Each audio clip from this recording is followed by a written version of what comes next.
So I initially started out my career working for the Wellington College Education.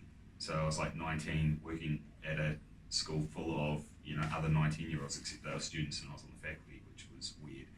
But at that place I learned I got involved in the implementation of an accounting system and also got involved in the implementation of a network. So from there I spun into basically network engineering. I was a network engineer, and then the business that I was working for at the time went bust the day my daughter was born. And so I had to make a decision at that point whether I go down the accounting systems line or the network engineering line, and the first job that popped up was accounting, so I went that way. I'm really glad I did, because it's turned out to be pretty cool. So then from there I moved to Auckland from Wellington and worked for a small consulting firm called Accounting Automation, and then from there joined KPMG in 1996 and worked through KPMG from 96 I think to about 2003.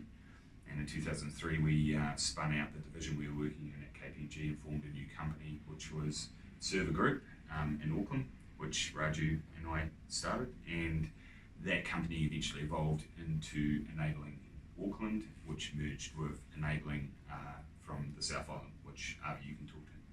Oh yeah, with Enabling in the South Island, yeah. My career started way back in 1990 really. I was originally a high school teacher in accounting and economics. Didn't float my boat. So I went and worked for an airline, and I was the cost accountant for the airline, where we calculated what does it cost to fly a route. I got it. They were implementing a ERP solution at the time, shifting from a mainframe system, and it kind of really interested me, so I got involved in it, and I guess that's where my interest in IT solutions started. I went from there because for me it was I need to know everything, so I actually went and worked for a year for a company that built computers, learned how computers work in terms of the physical servers, infrastructure, got qualified as a CNE on network infrastructures, and then just worked for various companies implementing solutions for them, from the dairy industry, newspaper industry, right through to milling companies, and eventually in 1998 landed in New Zealand. And we started enabling in the South Island in 2000, and just evolved from there, and eventually we merged with the Auckland operation, and that's really where Enabling spun from in terms of just growing from there.